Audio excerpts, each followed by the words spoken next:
Hi. I figured I'd do a quick video on a shotgun that I have. Not a particularly valuable one, but I bet you're wondering what that is. This is a Savage 775a. Not a particularly valuable gun either, but it is a light gun. If you want a light shotgun for shooting shot, it's really not bad. I mean, you can pick these up for, I think I paid not a lot for this, $125.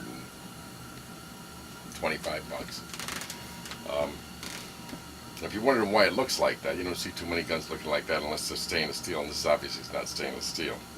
This particular one, I believe, was made in the 1960s, and it has an aluminum receiver. And these were blued originally, but the problem with the aluminum is the bluing doesn't stay on there. So what I did is I cleaned what bluing was on there off, and I matched the barrel to it. Now, this is why one thing I haven't seen too much. I don't know why. I'm not sure. It's really easy to do. In fact, what I did here is not only is easy to do as cold bluing, but it works better. And in a case like this, where you have a receiver that, like I said, would probably just respond better to like a clear coat and taking the old bluing off, because the bluing, unless it's something valuable, but if it's something like this that has no value, I think this looks kind of neat, you know. These aren't bad guns. Like I said, it's just it's a semi-automatic, you know, and works off a recoil spring. You know, they're pretty simple to maintain. Has decent safety, loads really easy, you know, kind of like a pump, you know. These are actually pretty reliable. And basically this is a clone of an Auto 5, except this one doesn't have the square back receiver.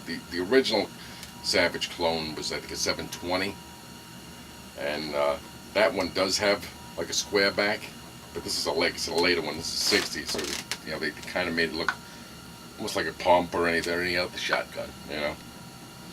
But it's semi-automatic, and like I said, it's fairly reliable. You put shot in there, you can go boom, boom, boom all day long. Once in a while with this guy, I think the spring on this is getting a little tired. I've had one or two shells get stuck, but that was about it. Oh, if you're wondering how I got this like this, well, ask the U.S. Navy. This is naval jelly. They sell it everywhere. It's pretty cheap. I think it's about $6 or $7 for a jar of it.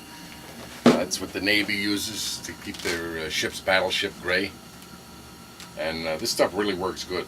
Like I said, it works better than cold bluing. Cold bluing, if you ever used it, really, you can't re-blue a barrel with cold blue. You can re-blue a barrel with cold bluing, but it's not going to look very good, you know. It doesn't look the same thing as like a hot blue, chemical blue, you know, like a good, you know, bluing. Cold bluing doesn't do it, but this works surprisingly well.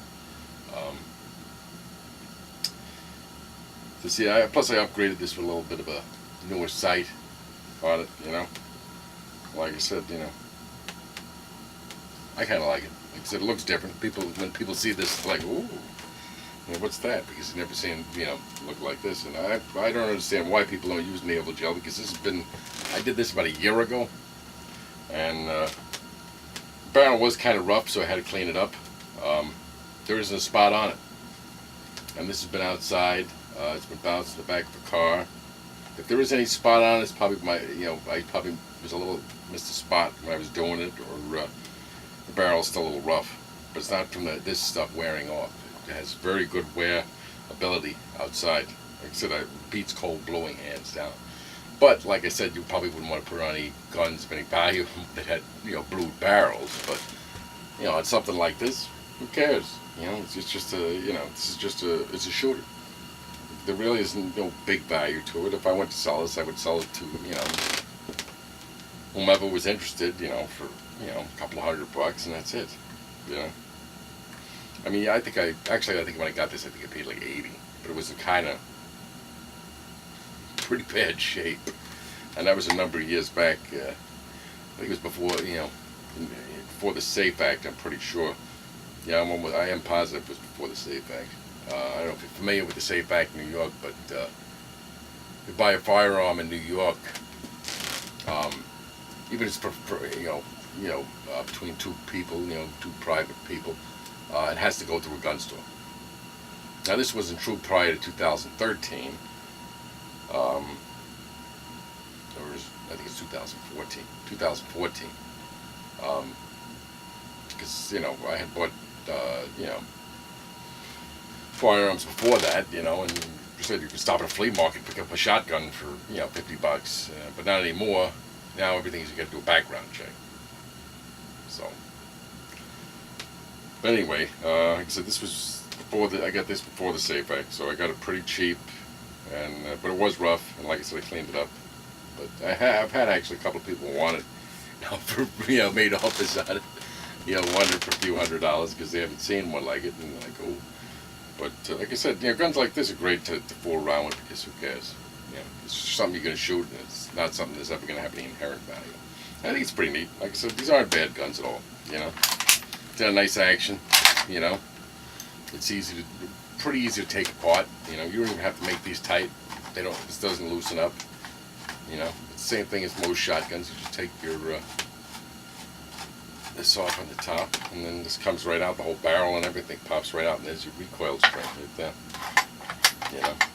Like I said, I think these springs do wear, but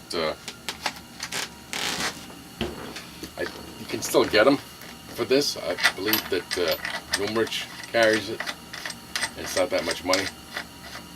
But they may be, I think they're new old stock, or they might be used. But so I don't know. But this one, like I said, it's not bad. It's not perfect, but it's not bad. And it's not a bad little, shotgun, 12 gauge. Like I said, I think it holds 5 rounds. And like I said, unless one occasionally gets caught up, it blows right through them. I haven't put anything heavy through this. Some target rounds, 2-shot, 4-shot, nothing. I wouldn't try to blow any slugs through this, or any Magnum turkey loads or anything. Not that I couldn't handle it. I believe this can.